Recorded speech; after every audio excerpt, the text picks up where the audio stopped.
What's up, heroes? I'm the House Ninja, superhero DJ and music producer, and also the host of the Producer Life podcast. Today, I'm going to introduce Raiden Rock, an Atlanta-based DJ and bass producer who is also the originator of the Bass Battleground competition, which starts this Sunday.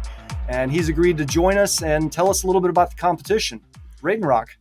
The competition is a streaming-based competition where DJs will go head-to-head for hour sets to determine who the better DJ is, whether that's showmanship, song selection, and just your overall vibe. Okay, and so you're going to look at a lot of different factors. Are there judges, or how does this competition evaluated?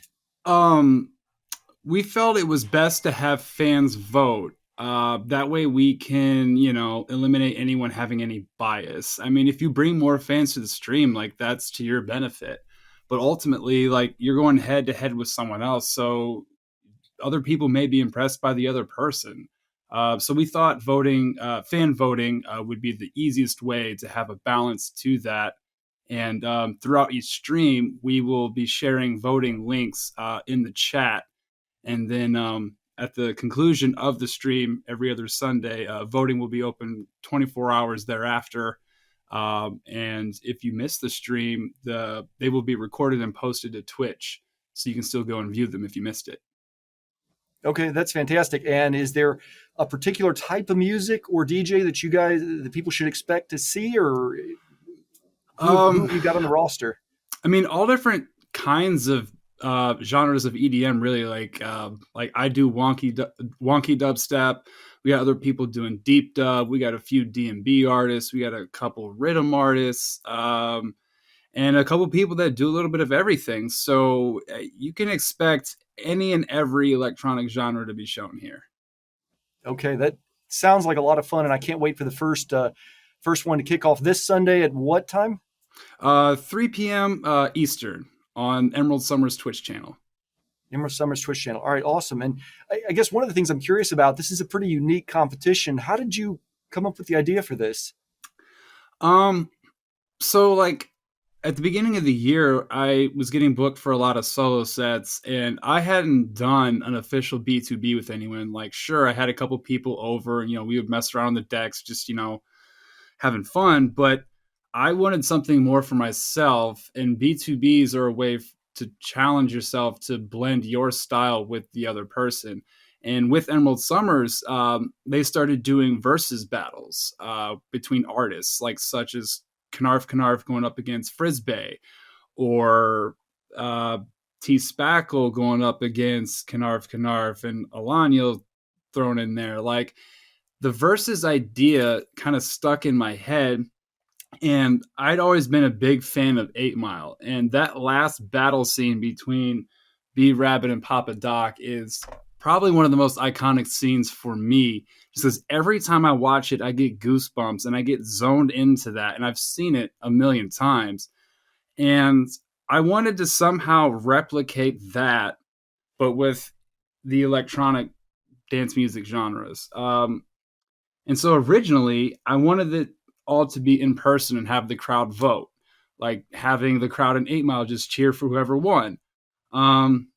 And ultimately, that was going to be too tall of a task, at least right now, for this first time doing it. So Dirty Lux and other people, Emerald Summers, proposed that we put it on Twitch and stream everything leading up to the championship round, which will be held in person live, and we'll have the audience cheer for Artist A or Artist B. And I wanted it to be a way for people to showcase their diversity as well, because with each advancing round, you cannot play any of the same songs unless it's a different edit or remix.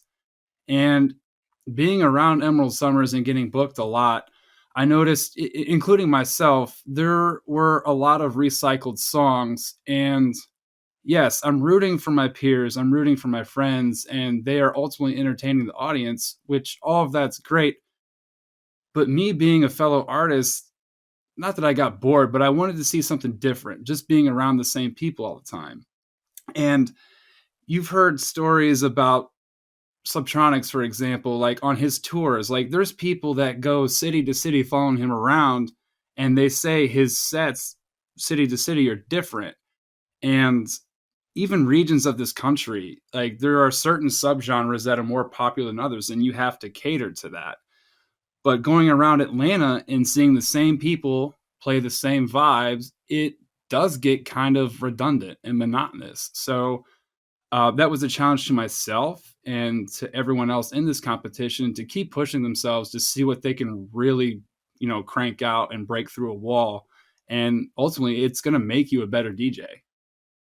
Yeah, and also challenge everybody's streaming abilities, because I know not everybody that's on this. Some of the people that are in the competition have hundreds of Twitch followers and have been doing this for a long time, and others are kind of new to it. So it's going to challenge them technically too. I expect we're Yeah. going to see some interesting setups. Mm-hmm. Yeah, and part of the fan voting is the vibe. So whether you're in your room or your office or wherever you choose to cast from, like you have to set that up. You have to show these people who don't know who you are what you're about. And so it allows you to be more creative than just saying like, oh, I got a new song out next week. I got a new mix out. Oh, I got a show coming up at whatever venue. This is all your own curated stuff. And all of our favorite artists, the best events are the curated ones. It's not all the tour stuff. It's like, oh, this once a year annual thing.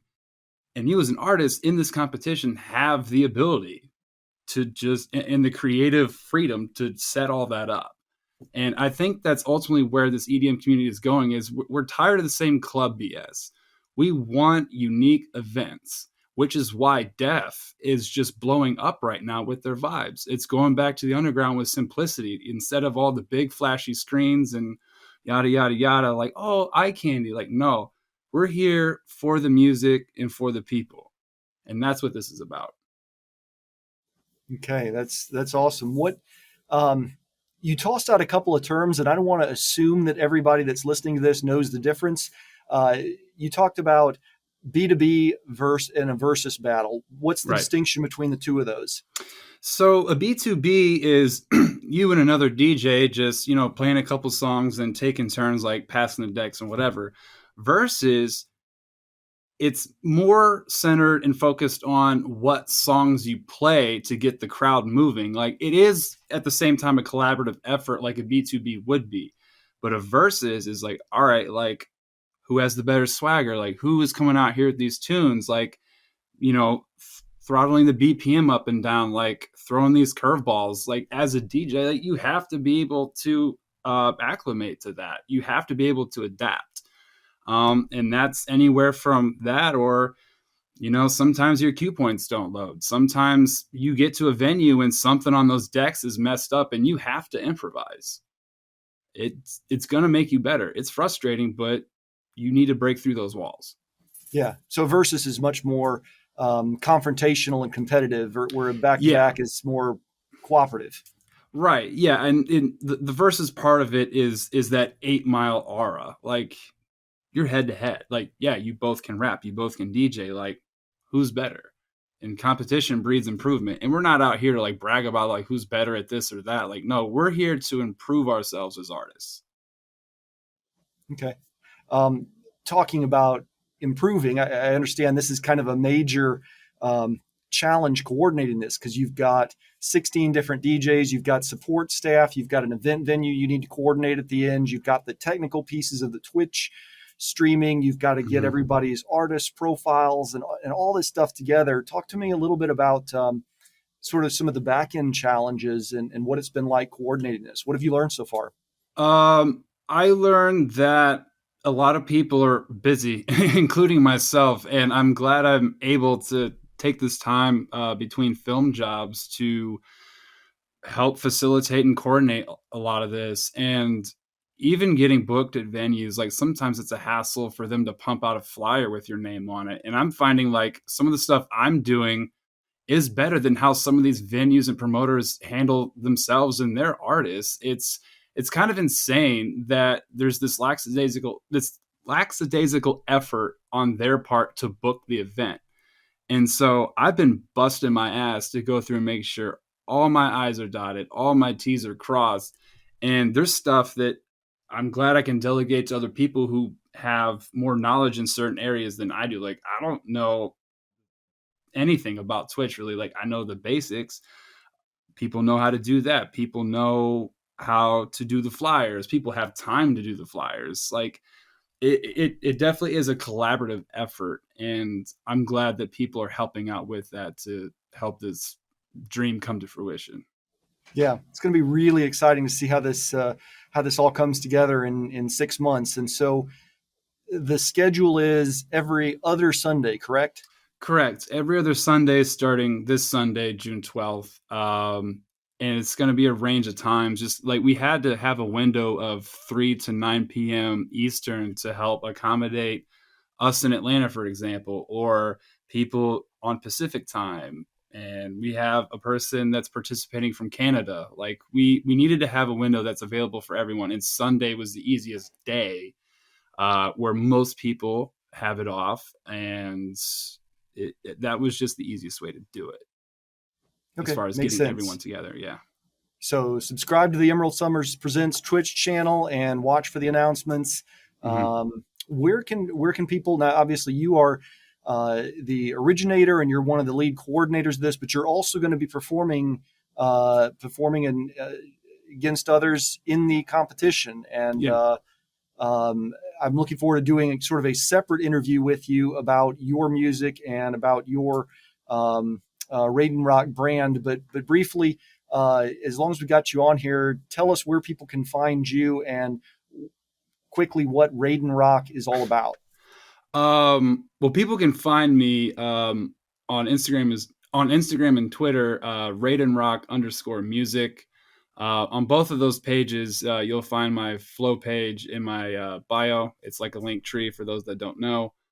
All my links are there. As far as what the Raiden Rock brand is about, I mean, really, my whole idea and inspiration for it was just to create a space for listeners to escape, because that's the reason why I go out to shows and festivals and clubs. And it's definitely a grounding exercise and very therapeutic.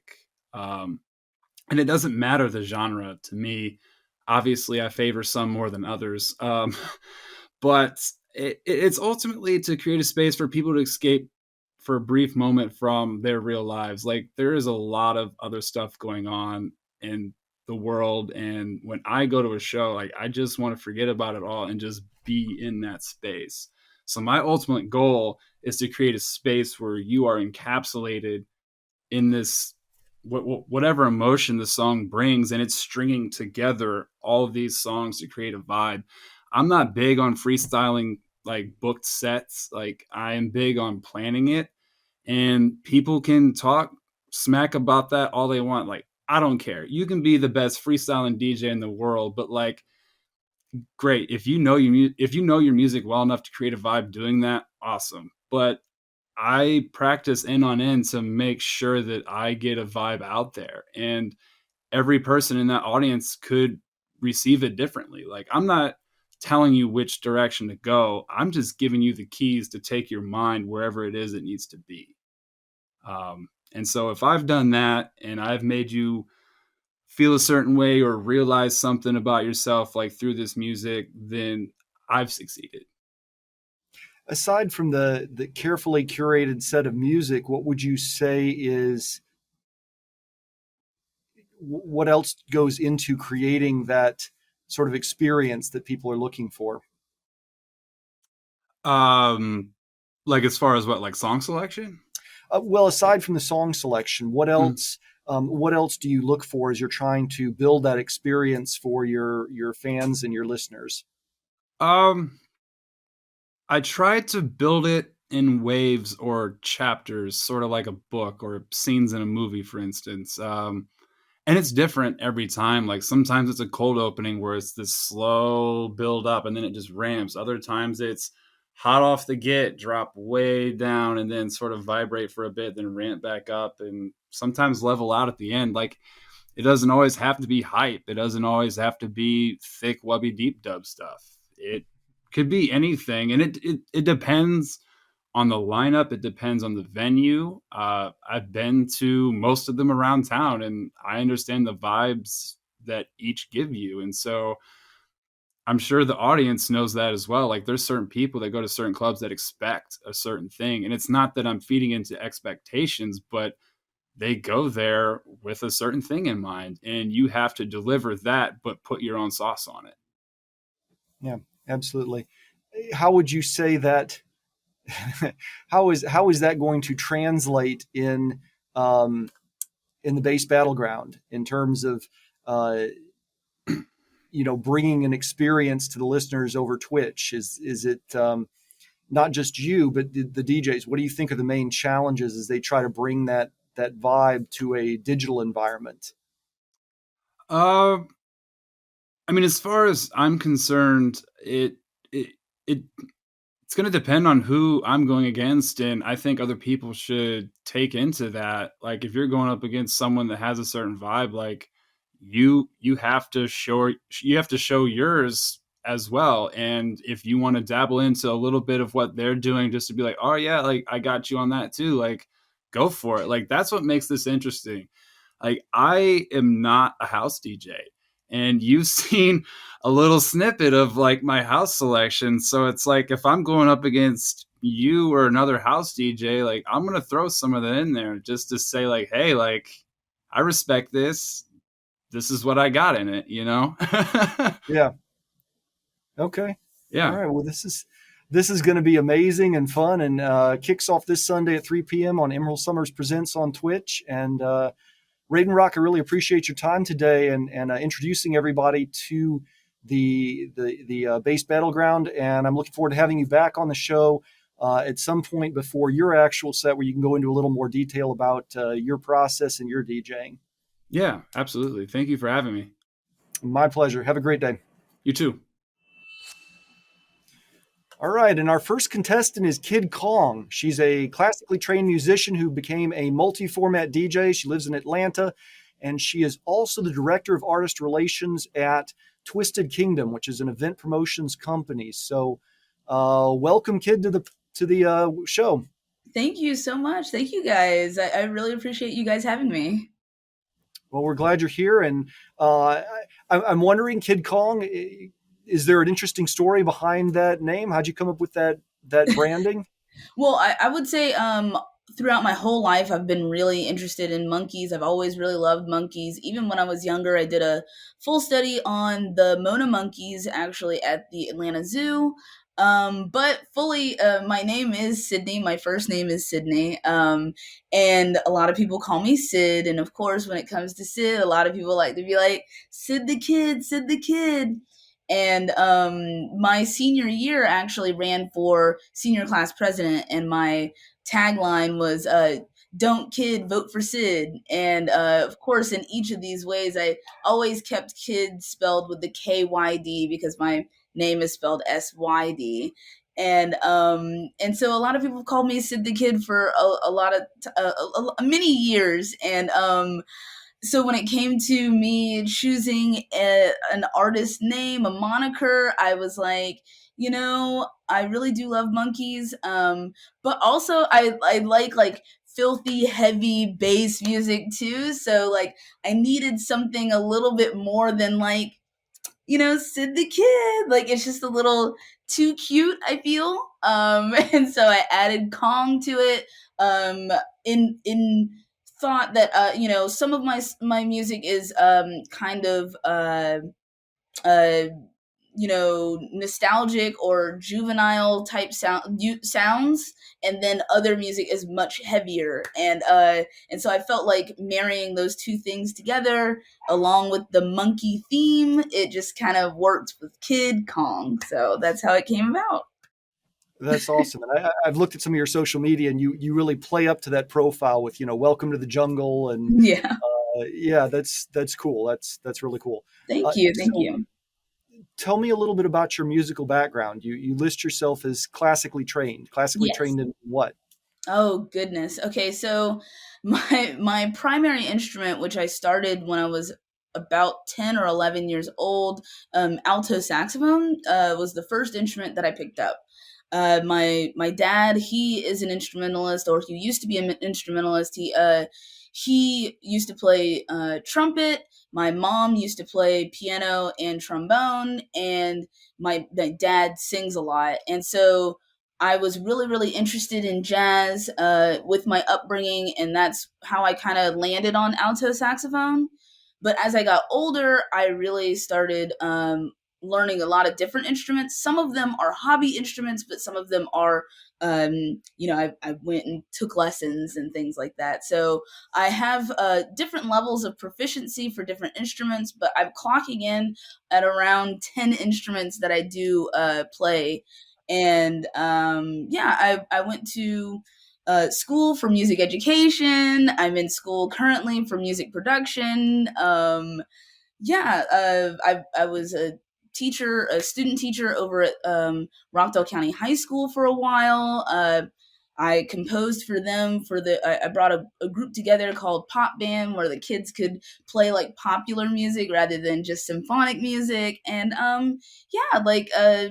I definitely spent most of I guess all of my teenage years in symphonies and orchestras. I was hired for pit orchestras around Georgia, and moving from like I said, alto saxophone to more of my hobby instruments, like guitar was a hobby instrument.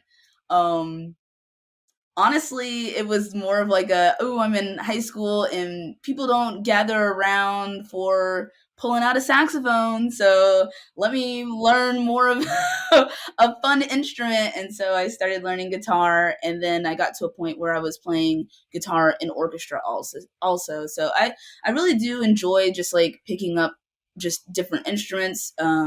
It's just really, really fun for me. But yeah, that's the background that I have. Until I hit maybe around 20, I went to my first rave. And electronic music just took me by storm. Like, it was just unbelievable to me. It really like rocked my brain. And I mean, the from those who are extremely musical and harmonic, and it's not just a matter of, it's uppity classically trained versus like like filthy, like rave music. Like I just found so much beauty in the composition of electronic music, and I realized like this is something that I would really love to be involved in. And as I started learning more about it, I this is definitely something I want to do for the rest of my life. And so I definitely hope to bring in my instruments, my classical training into more of my electronic music world. But yeah, that's where I came from, and I'm excited to see where I go with it. That's awesome. So it's really the classical instruments, and then you've gotten into music production, and now you're really starting off DJing. Is Right. that I used to compose within Sibelius with sheet music, and then I had to, with the transition into electronic music and production, learning a lot more about the digital audio workstations and things like that. It's an interesting realm because it is, I would say, like when you're writing for individuals, you write the notes, but you do not write the musicality. So you write the notes, you hand it off to a musician, and you speak to them, and you explain to them how you interpreted things, and it's kind of a collaboration in that effort where they're interpreting your notes.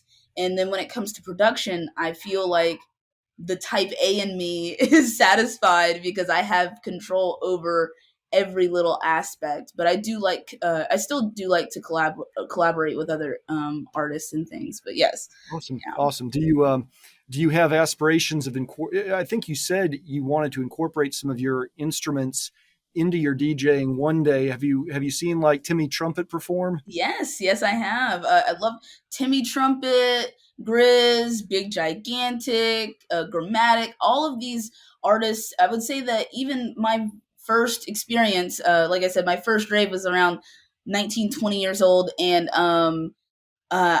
one of the first acts I saw was Fire, Fyer, and that's uh, Gabriel and Bobby Duke, which is Bobby Duke is Skrillex's older brother. This was my first experience with rave music at all, and they were playing, like, Bobby Duke plays drums live and Gabriel plays guitar and piano live, incorporating it with this electronic elements, and I was really blown away, and I was like, yeah, like, this is very, very interesting. I definitely want to go in that realm. I would say I definitely want to use my alto saxophone, but whenever I say my saxophone, people automatically assume jazzier things, like I said, like uh, Haywire or Grammatic or Grizz, things like just a bit jazzier.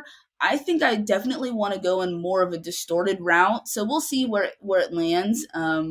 I do have a lot of weird background influences, so we'll just see how this cultivates. Okay. I hope Well, to actually use my sax maybe in the future of this Bass Battleground. So I hope to get past the first round to show you guys some of this instrumental work. okay. Well, that's a nice segue. So what should your fans and followers expect out of your first round at Bass Battleground? What are The you first thinking about playing? yeah. Okay, so the first round, I have some interesting things. I always love to do a multi-genre set. I don't like to stick within one realm. I love for it to be a journey. Coming off of a really filthy house set, I'm gonna be closing for Abstract on Saturday. So I guess in the time of people seeing this, it will have already happened. But so coming off of a filthy, filthy house set, I surely will be doing. I mean, my base of my structures of sets are usually bass house, but I do like to throw in some ass shaking music. I love to get people dancing. Some amazing edits and flips. Love to bring in some just crowd pleasing type stuff. But we're gonna see some chopping maybe from KydKong this time. I was really influenced by we had a B2B2B with T Spackle and Raiden Rock, and it was really, really fun. And those rhythm experimental bass heads got me going in this chopping realm. So I hope to show some chopping. I do like to throw in a little scratching, so look out, Skeletrek, I gotta say. Awesome. And I think one of the things that everybody's going to have to watch out for, I think you are one of the most experienced Twitch streamers. You've got Ooh. 430 some odd followers on Twitch, and that doesn't happen just out of nowhere. Talk to me about your experience and what you've done to build that Twitch audience. Oh, thank you so much for noticing. I really appreciate it. It has been a journey. I just hit 2 years. I started right when the pandemic hit, and so I mean, obviously, I just started my DJ career maybe about 3 months before the pandemic hit, and I had two in-person gigs under my belt. I would say I had one gig was on a farm, and then the other gig was at Crazy Atlanta. And I was so thankful for it, and I was like, oh my gosh, that this is so cool. And then the pandemic hit. And I was like, okay, so there's no live gigs. Let me see how I can still, like, learn, because I just started. So I needed something consistent to kind of keep working on my skills. And I started off with a segment called Wild Wednesday. Wild spelled with a Y, as Of Kid is. course. And it was really, really interesting. We started off no direct audio. It was almost like the sound was almost like a friend 10 like 100 feet away. Like with their phone, and I'm yelling, "Thank you guys so much for tuning in." And it was so raw. And I would say with myself and my brand manager, my graphic designer, Cody Cases, they really upped my production ability for Twitch streams. They helped me with my overlays and my emotes, but the culture of Twitch was definitely something different for me. I was not already a Twitch person, a person who watched a lot of different Twitch streams. And so diving into the world of Twitch and learning the culture of just because it was also at the beginning of my DJ career. So I was learning about not only Twitch terminology, but also DJ terminology. So I remember the first time that somebody was like, big ups, big ups. And I was like, is this Twitch or is this DJing? And I mean, like, it's very interesting. The people are like, because it's from all over the world and all different times, like, it doesn't really matter what time you stream because you can get people from anywhere who are just interested in what you do. And to connect with people on that level, it almost feels like old like AOL chat room style, like melded with like YouTube. So it's like those two things put together. It feels a little bit kind of quiet and private, almost like Tumblr, but not in those strict words. And so I've met a lot of really amazing DJs across the United States, just from streaming on Twitch. I've been a part of many different raid trains, where you go from one channel to the next, and you just kind of move everybody who's in that chat room to the very next room, and they meet people, and it's just I've traded tunes across the country. Like, it's an unbelievable experience to have um, this music world that is rooted in the internet. And Yeah. it's almost like, I would say, because I'm not a gamer. I mean, like, I'm not a gamer who spends a whole bunch of time online, and people, they've depicted uh, meeting friends online and having these friendships for years with only gaming online. And I feel that way with the people who could consistently tune into my streams. I mean, it really is a family. And I hate that though. Like, it's almost like, oh, what Applebee is like, we're a family. Like, but really, it feels like such a community. And I feel that love of, like, I mean, you could be doing anything, but you've chosen to spend your time with me talking about who knows what, from sound design to my favorite DJs to, I mean, I've created a lot of different segments at this point, and it all started with Wild Wednesday, and now I stream Monday through Friday, from gaming to deep dives, and it's a really amazing thing. And I it's kind of crazy for you, like, oh yeah, you're one of the most experienced Twitch streamers, and it's like it feels like it's been months, but it really, I just hit 2 years. It's so mind blowing. I hope to keep it going, and I really do love the people that I call my kindergarten. It's just they're just so supportive, and it's amazing. It really Yeah. is. That's fantastic. And I know you've got a stream coming up soon and you've got a hard stop time, so I don't want to hold you too long, but I did want to ask you about one more thing. I know you've got your first festival booking coming up at Spaced Out Music Festival down in Yes. Florida. Congratulations on that. Thank you so much. Thank you. Very briefly, how did that come about? Oh my goodness. I've been working hard to try to get different bookings. I've been reaching out, and I realized that I didn't want to stay so centered in Atlanta.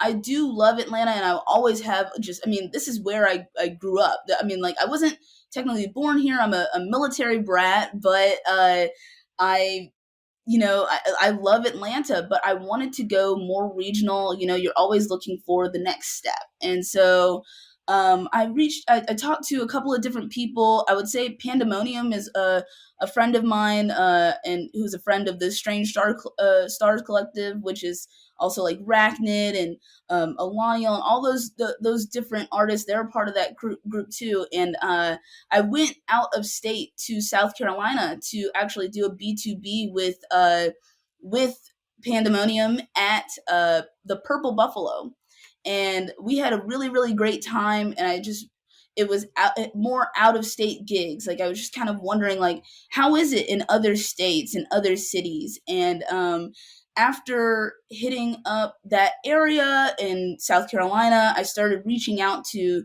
different states, North Carolina, Tennessee, things like that.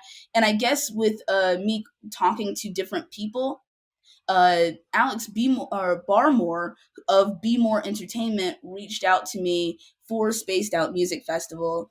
And I'm really excited because it's going to be on Daytona Beach, and it's the 4th of July weekend.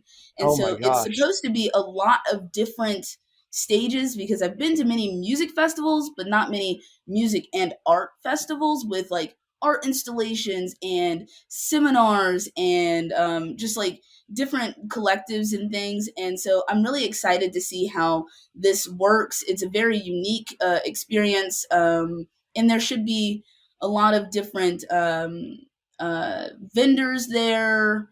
I know that they're doing like a disc golf tournament on the beach, and they're doing, of course, an NFT gallery. We're in 2022. We're in the future. So yeah, like it is an interesting gig, and I'm really really excited for this. I hope to keep pushing for more festivals. But yeah, this will be one of the biggest stages that I've played on. So I'm really excited for this. Yeah, congratulations again, and good luck this Sunday. I'll be watching. And where can people find you online? Oh, you can find me on most platforms with my handle KydKong. That's KydKong. But you can also check out my website, which is Animal Kingdom, and you just replace the I's with Y's. Animalkingdom.com. And all of my social media are on there. You can even contact me through there. So yeah. Okay, well, perfect. Good luck this Sunday, and thanks again for your time, kid. Thank you so much, House Ninja. I really appreciate it. Bye.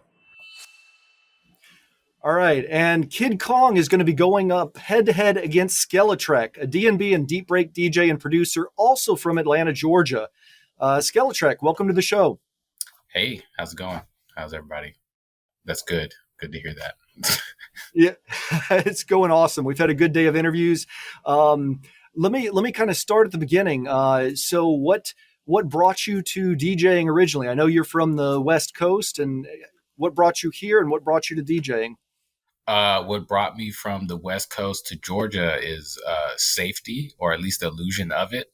My dad was tricked in believing that it was safer here than it is in Oakland. But we moved from Oakland to Decatur, so that's neither here nor there. What brought me to DJing? I've always had like a thing for flow, like I remember watching The Matrix, and like the music went with like what was going on, and I got really heavy into AMVs throughout all of high school, and I was making my own AMVs, and I was really into like music matching physical life, and I heard what was it? First dubstep track I heard was Relaxation Dub by Borgore, and it blew my mind because I'd never heard anything like it. I grew up listening to hip hop mostly, like on the radio and everything, and I was like, wow, this no way this is like a whole genre. No way this is not the only song like this that exists. And then Skrillex dropped a whole bunch of music that year, and I was destroyed. And then I heard one of Flux Pavilion's mixes for his for his Circus Records. I forgot which one, but it started out with a Cookie Monster track. Not Cookie Monster. I forgot which one. But I know there was a lot of Cookie Monster in there, a lot of really, really heavy. It was really heavy. I think it was like number 10 or something like that. And I was like, that's what I want to do. I want to do that. What this person did with all these tracks, put them together. That's what I want to do. Okay, awesome. And so production came first, where you started making your own edits and remixes, or did you start DJing first, or how'd that kind of flow? So it kind of happened at the same time. I got into DJing because I just wanted, I felt the DJing. But in high school, I never thought I could be a producer.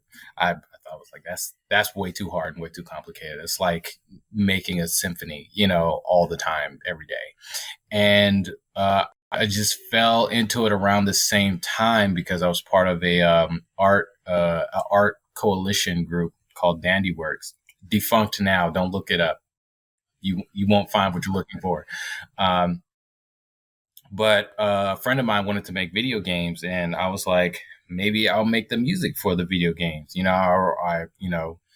I listened to this one track called Dubstep Tutorial, and it kind of gives you the steps, kind of the way from beginning to end. And I was like, well, if that's all it takes. I kind of do the same thing with Vegas. So, whatever. Back then, acquiring software was not easy if you weren't paying for it. They really made you work for you. At least you worked those hours in when it came to that eventually amounted to the same amount of money that you would have spent on it. But yeah, sorry, I'm looking back. My hookah's ready, so I need to. No, it's all good. You got to get the vibe going, right? Yeah, just we all have our vices. I chose hookah. I'm going to actually unplug my Scarlett Solo because it is not sounding right. Oh, you sound okay on this end. Yeah. Well, I got me the Blue Snowball. Oh, okay. Blue Yeti. Yep. All right. Nice. Yeah. So when you started producing, what are you using for your DAW, and how did you learn? Was it a lot of YouTube tutorials initially? It was FL Studio. Yeah. This guy named, so when I was coming up with my DJ name, I wanted my DJ name to be Seamless because I mix so seamlessly, right? But I was doing my, due diligence and looking up Seamless, and there's already a producer named Seamless. Who does amazing tutorials. Amazing tutorials. It was the first ones I found, and all of those. So he's still making videos too, but yeah, all very helpful because this is a guy who knows FL Studio like the back of his hand. He knows how to do everything before the developers know how to do it. So I was very lucky to have picked FL, and and the FL workspace is, I talk a lot with my hands. I need what was I saying? The workflow in FL it works well with how I work. Okay. All right. And then were you just learning through YouTube videos, or did you have a mentor? Yeah, I started with YouTube videos, with Seamless, and never had a mentor, never had any type of support from the community, so to speak. I had no friends in the nightlife scene at the time, like the first 5 years of DJing. Never collab, never, I talked with people, but, this was quad days. So it was kind of ratchet. So it was and I didn't go to Iris much. I really just went to quad all the time. And, I know every third person at quad was a DJ. So, but nobody knew what they were. Nobody was getting the gig except for the few people that were, booked for those shows. But yeah, I got a mentor later on around 2017 ish. This really old British dude. He still makes music, but he worked in in music when he lived in New York in the 80s. He was in, I believe he worked in the same label that I want to say AC/DC, something classic rock like that. One of the either AC/DC or somebody like them. And he was telling me these wild stories that he was like, yeah, all the labels they were run by the mafia, and they were throwing them off of, they were selling them off back of trucks. And I was like, so that's real? That's for real? Like the mafia is just running all the money in town? Uh, and that went okay for a while. There were creative differences because he wanted to release my music on his personal label. And I did a few releases. You'll find them on Spotify, but eventually it got to the point where it's like our minds are way too different to be working together. And now I'm on my own. All right, very nice. So, and you've got a wide variety of tracks on there, and then I imagine this kind of plays into the type of set that you're going to do at Bass Battleground. But I mean, you've got everything from drum and bass to dubstep. You've got a wide repertoire of songs. Is there something you find yourself gravitating most towards? Is it D&B or? It's drum and bass. I feel like maybe I understand productively or mechanically how drum and bass works more than the other genres that I listen to. Trap, not at all. I tried to make trap, not at all. I can make like a trap breakdown, but that's about it. But drum and bass, and then dubstep, and then house after that, and it kind of just it kind of I don't choose what I make. I let what I make come to me, So it just kind of just been the better I've gotten at production, just the more it's just become those three genres. Yeah. I find myself when I'm making music that frequently happens. I'll start off a track one way and I'll be like, all right, this is what I want to happen. And then it kind of takes a left turn and winds up as something cool, but not quite what I originally intended in the first place. Right. And you're like, it's not sounding, maybe it sounded a little slow. Maybe if I turn up the tempo, or maybe a side chain would sound good, and I just let it happen, just let the, whatever, when you get in the flow state, all about flow state. You can flow state, you just ride the wave, you just ride the current, I'm a Taoist, so that's all I'm about. Okay. Now you and I kind of talking about flow. That reminds me, you and I kind of almost crossed paths at MomoCon this past year. Tell me about MomoCon and how you got that gig and how the cosplay dance battle went. So cosplay dance battle is something me and my friends did a few years ago, just to see if we could do it.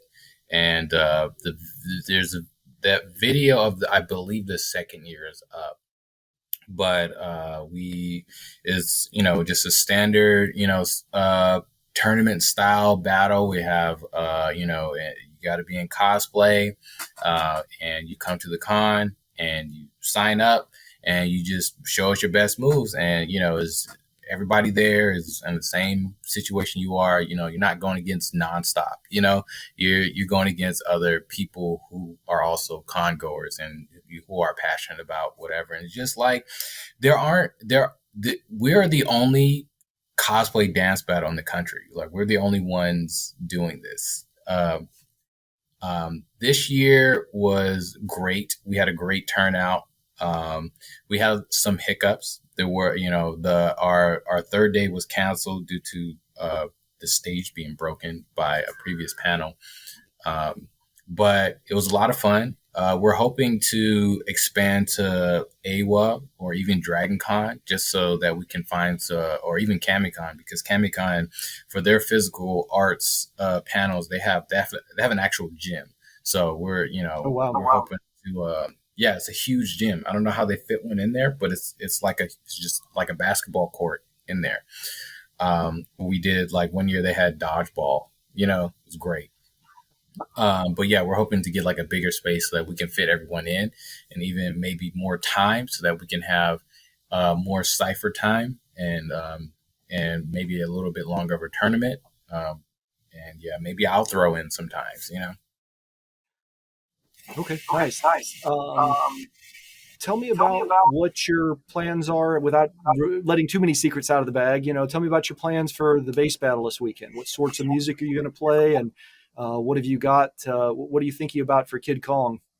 Well, KydKong is a great DJ, and yeah, a great DJ, and but um, I was in a DJ contest some time ago, and I wasn't at my best. I didn't play to my best.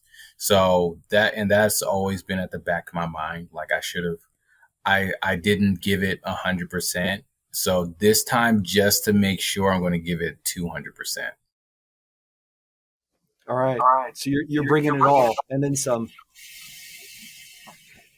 Have you got your streaming setup ready?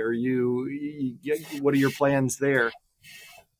Like visually and Yeah, I wasn't too. I never got to ask what were the rules on what I can have in my background. I'm pretty sure it's nothing too crazy, but I like to. If anyone has seen my streams, you know I like to like put something fun up. Like one night I played. I would just one night I just randomly was like, I'm going to play all heavy neurofunk and have How to Basic playing in the background. Uh, So, definitely I'm going to have my favorite cartoon movie ever playing in the background. And that should suffice. It's normally like I've done it multiple times. It's normally what matches my vibe at the time. So I'm not going to say what it is. If you don't already know what it is, you'll find it out. okay. How did you come up with the Skeletrek brand? You talked about wanting to originally be seamless. Where did Skeletrek come from? So Skeletrek, the last two letters of Skeletrek is EK, which is my friend, what my friends call me. It's my first and middle initial.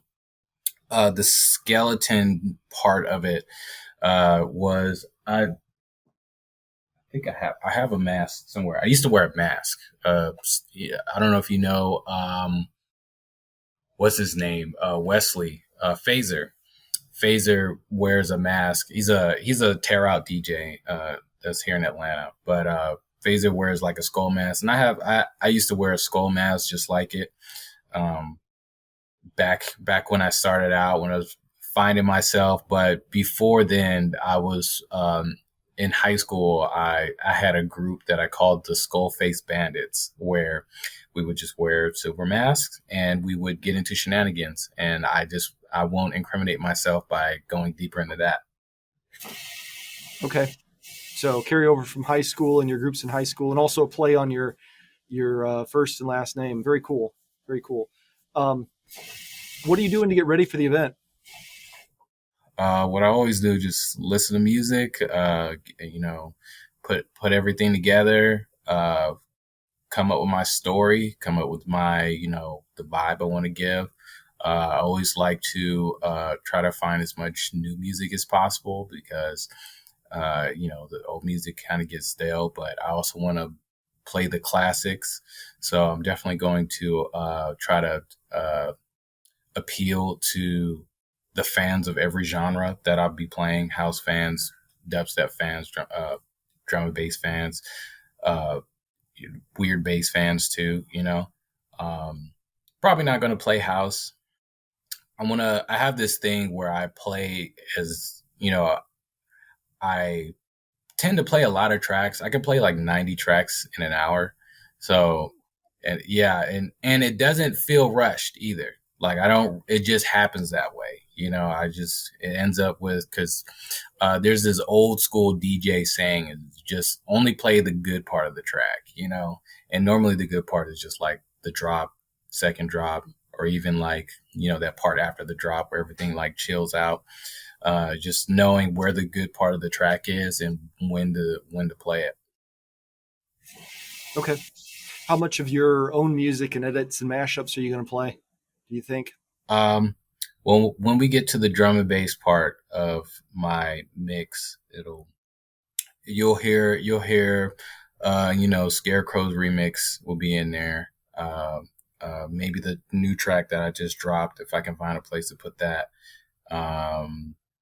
And I have another track that I haven't released, but I may play it if it's ready to be played.